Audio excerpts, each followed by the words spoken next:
nwafọ Igbo na-eti egwu n'ụzọ pụrụ. O tiri egwu nke dara ụda nke ọ kpọrọ mmụọ ma imo ịmana lọv egbuola m egbu. O tenarị nwa amadi a ji eti egwu n'ụzọ pụrụ. O tikwala egwu dị iche iche nke dakwara ụda. Mana ugbu a nke anyị na-ekiri ugbu a bụ nke o buru pụta ọfụ nke na-ekpo ọkụ ugbu a. Ọ kpọrọ nke a egwu eji.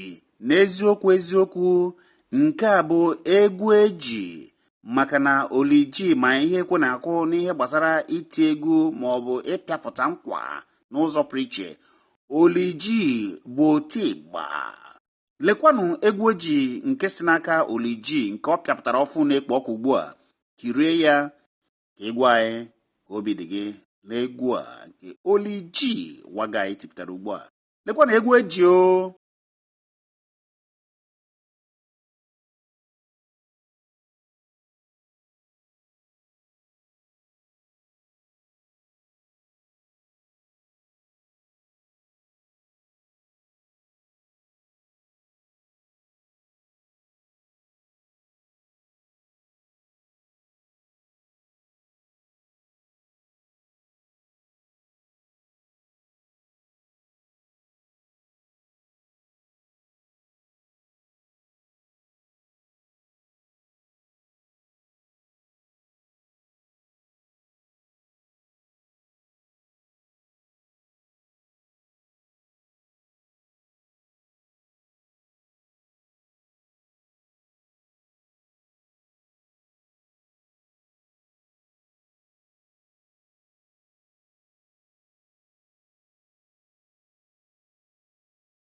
Magic mix.